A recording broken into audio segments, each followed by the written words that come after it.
সমত জিলা হিচাপে ঘোষণাৰ পিছতে প্ৰথমবাৰৰ বাবে আজি সৰুপথাৰলৈ আহিছে মুখ্যমন্ত্ৰী ডক্টৰ হিমন্ত বিশ্ব শৰ্মা।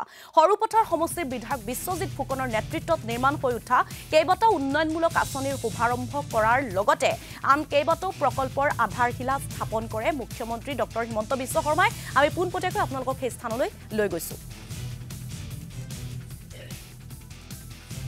বিশেষকৈ ধন্যবাদ জনাম যে তেখেতৰ একান্ত আগ্ৰহ উৎসাহ আৰু ক্ৰীড়াৰ প্ৰতি থকা এটা ভাল পোৱা ভাৱৰ বাবে আজি সৰুপথাৰত ক্ৰীড়াৰ ইনফ্ৰাষ্ট্ৰাকচাৰো বাঢ়িছে আৰু তাৰ লগে লগে উদীয়মান খেলুৱৈৰো জন্ম হৈছে।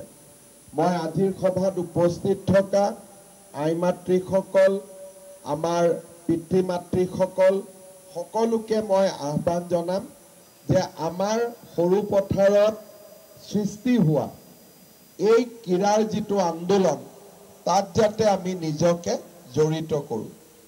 মই এটা কথা নকওঁ যে প্ৰতিজন যি খেলিবলৈ আহে প্ৰতিজন খেলুৱৈ লাভলীনা বৰগোহাঁই হ'বগৈ, প্ৰতিজন খেলুৱৈ নয়নমণি শইকীয়া হ'বগৈ।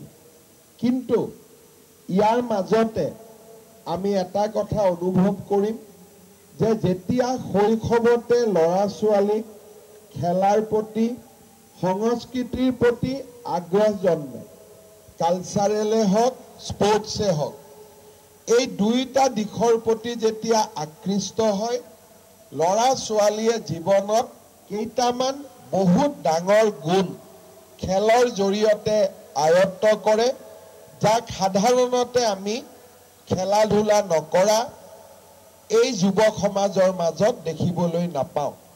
প্ৰথমতে যদি আমি খেলিবলৈ আহোঁ, আমাৰ ল'ৰা ছোৱালী খেলিবলৈ আহে, তেতিয়াহ'লে আমাৰ জীৱন নিৰোগী হ'ব।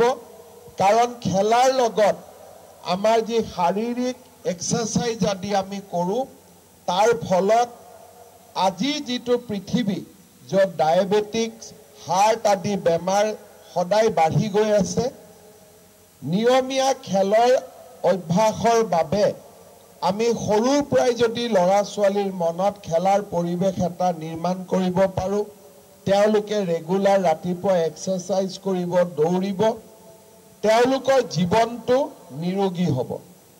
যেতিয়া আমি খেল ধেমালিৰ বাবে আগবাঢ়ি আহোঁ তেতিয়া আমাৰ বেয়া কাম আৰু বেয়া কথা চিন্তা কৰিবলৈ সময় নাথাকে। আমাৰ জীৱনটো শৃংখলাবদ্ধ হয়, জীৱনত আমি নিয়মানুবৰ্তিতা শিকোঁ।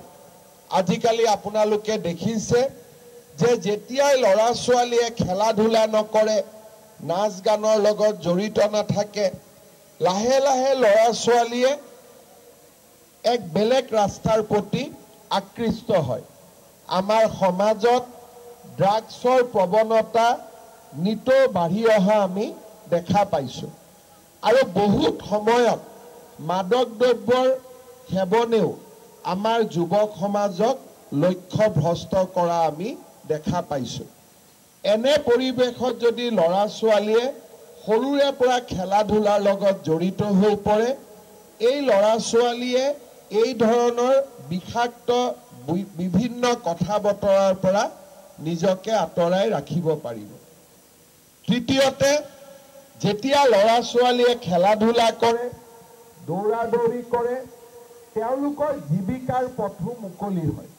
কাৰণ আমি সকলোৱে জানো যে আমাৰ দেশত সেনাবাহিনী, অৰ্ধসামৰিক বাহিনী আৰু আৰক্ষী সেৱাত যোগদান কৰিবৰ বাবে আমাক এটা সুন্দৰ শৰীৰৰ প্ৰয়োজন আৰু সেই সুন্দৰ শৰীৰ আমি খেলাৰ জৰিয়তে লাভ কৰিব পাৰোঁ। আজিকালি মই অসমত য'তে যাওঁ ল'ৰা ছোৱালীয়ে মোক লগ কৰি কয় যে মামা আমাক এটা ষ্টেডিয়াম লাগে। মই প্ৰথমতে সুধোঁ ষ্টেডিয়ামটো কিয় লাগে? খেলিবৰ কাৰণে লাগে, ফুটবল খেলিবৰ কাৰণে লাগে, ক্ৰিকেট খেলিবৰ কাৰণে লাগে। তেওঁলোকে মোক কয় যে পুলিচৰ ইণ্টাৰভিউ আহি আছে, দৌৰিব প্ৰেক্টিচ কৰিবৰ কাৰণে আমাক এটা ষ্টেডিয়াম লাগে। এতিয়া যদি সৰুৰে পৰা ল'ৰাজনে দৌৰে, এক্সাৰচাইজ কৰে, তেতিয়া স্বাভাৱিকভাৱে 18 বছৰ বয়সত পুলিচ, আৰ্মি বা CRP BSFৰ প্ৰতি তেওঁলোক আকৃষ্ট হ'ব পাৰে আৰু যেতিয়া আমি খেলিবলৈ পঠিয়াম 100 জনৰ মাজত 2জন বা 2গৰাকী লভলীনা বৰগোহাঁই আৰু হিমা দাসৰো নিশ্চিতভাৱে সৃষ্টি হ'ব, নয়নমণি শইকীয়াৰ সৃষ্টি হ'ব। গতিকে খেলাৰ পৰিৱেশ যিমানে ভাল হয় সিমানে আমাৰ সমাজখন ভাল হয় আৰু সেই কাৰণে মই আই মাতৃসকলক অনুৰোধ কৰিম, পিতৃ মাতৃসকলক অনুৰোধ কৰিম যাতে আমাৰ ল'ৰা ছোৱালীক স্কুলৰ পৰা আহি এনেই ঘৰত ৰাখি থোৱাতকৈ যদি আমি কোনোবা খেলাৰ সৈতে জড়িত কৰি দিওঁ তাৰ পৰা জীৱনত বেয়া একো নহয়, সকলো ভালেই হ'ব আৰু তাৰ পৰা আমি নিৰোগী জীৱনৰ পৰা প্ৰতিযোগী মনোভাৱেৰে গঢ়া এটা যুৱক সমাজ আমি লাভ কৰিব পাৰিম। মই বিশ্বজিৎ ফুকন ডাঙৰীয়াক ধন্যবাদ জনাম যে সৰু পথাৰত ক্ৰীড়াৰ পৰিৱেশ এটা নিৰ্মাণৰ বাবে তেখেতে ঐকান্তিক প্ৰচেষ্টা চলাইছে আৰু আমিও সেই প্ৰচেষ্টাত সহায় কৰি গৈ থাকিম। সৰু পথাৰত মই ইতিমধ্যে কেইবাবাৰো আহিছোঁ। মোৰ মনত আছে যোৱাবাৰো এই সময়তে মই সৰু পথাৰলৈ আহিছিলোঁ আৰু পৰৱৰ্তী সময়ত লোকসভা নিৰ্বাচনৰ সময়তো সৰু পথাৰত অহাৰ মোৰ সৌভাগ্য হৈছিল। আজি যদিও এইখন আমাৰ খেলাৰ সভা, তথাপিতো মই সৰু কথা এটা মই ইয়াত উল্লেখ কৰি যাব খুজিছোঁ।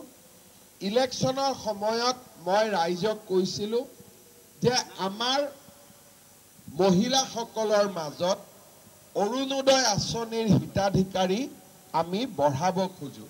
অৰ্থাৎ আজি যদি আমাৰ সৰু পথাৰত 20,000 মহিলাই অৰুণোদয় পায়, এইবাৰ আমি তাক 30,000লৈকে লৈ যাব খোজোঁ যাতে বেছিতকৈ বেছি মহিলাক আমি অৰুণোদয় আঁচনিৰ সুবিধা দিব পাৰোঁ। অহা 15 তাৰিখৰ পৰা 28 তাৰিখলৈকে আমাৰ গাঁও সভাসমূহ অনুষ্ঠিত হ'ব আৰু এই গাঁও সভাসমূহত নতুন নতুন অৰুণোদয় হিতাধিকাৰী আমি নিৰ্বাচন কৰিম।